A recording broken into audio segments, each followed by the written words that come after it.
Good day, I'm Stephen McHugh, and this is your JIS News for Wednesday, April 17. Jamaica achieved a record low unemployment rate of 8% in January 2019. This is 1.6 percentage points lower than the 9.6% recorded in January 2018. Director General of the Statistical Institute of Jamaica, Carol Coy, made the announcement at a press conference on Tuesday. When disaggregated by sex, male unemployment declined from 7.4% to 6.1%, while female unemployment rate fell from 12.2% to 10.3%. Among the youth, the unemployment rate was 21.8%. For male youth, the unemployment rate was 17.9%, and female youth, it was 26.5%. She said the employed labor force for January 2019 stood at 1,232,700, 2.4% higher than January 2018. Ms. Coy also revealed that female employment doubled that of employed males in the period. The occupation that saw the largest increases were clerks, up by 12,800, professionals, senior officials, and technicians, up by 6,900, and the elementary occupations, up by 6,100. Meanwhile, Statin's Director General says the inflation rate for consumer goods and services in the 2018-2019 fiscal year stood at 3.4%. The rate for 2018 was 2.8 percentage points lower than the 5.2% recorded in 2017. The main factors influencing this: we had favorable weather conditions during the early and latter parts of the year, which resulted in good supplies of agricultural produce, and this led to lower prices for these crops. Statistics show that the cost of food and beverages increased by 2.3%. Other divisions which saw increases were housing, water, electricity, gas, and other fuels, as well as transport. This, Statin says, is due to the 3% depreciation of the Jamaican dollar against the U.S. currency and the fluctuation of world oil prices, which hit a high of $70.84 per barrel in July 2018. In other news, a new multifaceted police headquarters will be built in West Kingston downtown.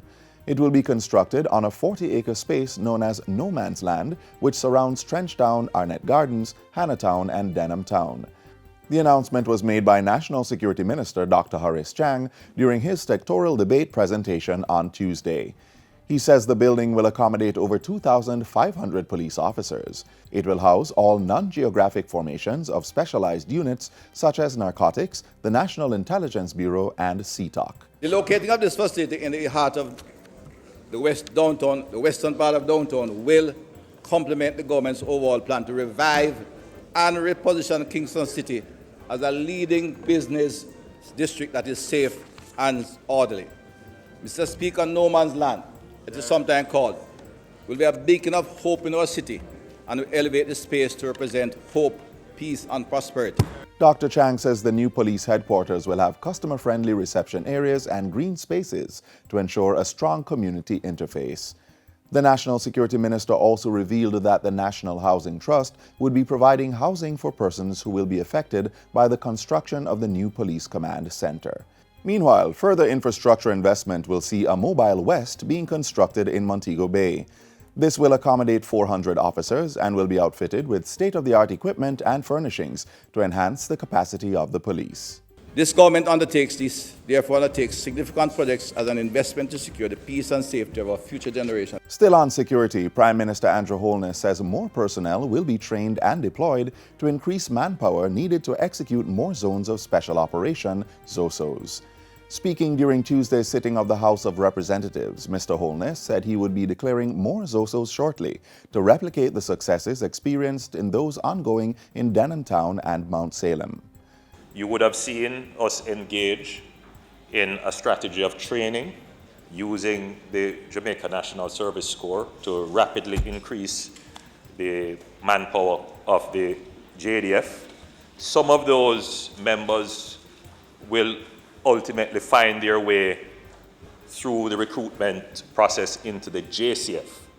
So we are using the JNSC as a mechanism to increase the manpower of the force so that we can stand up more of these zones of special operations. The Prime Minister says budgetary allocations for the new ZOSOs have already been made. The Wigton offer of 11 billion shares being sold at 50 cents per share went on sale today.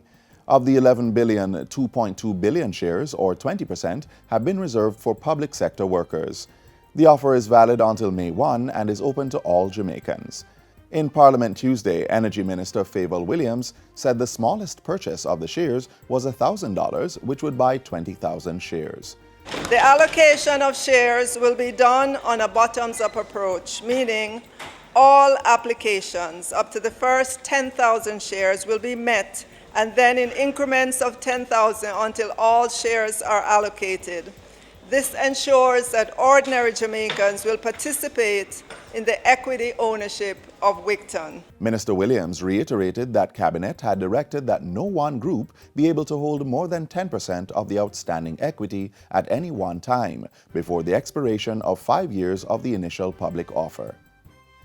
And finally, newly elected Member of Parliament for East Portland, Anne-Marie Vaz, was sworn in during yesterday's sitting of the House of Representatives. It follows her victory in the April 4 by-election in the constituency. The new Member of Parliament was welcomed by Prime Minister Andrew Holness and other members from both sides of the House. And that's it for JIS News Today. I'm Stephen McHugh. Thanks for watching.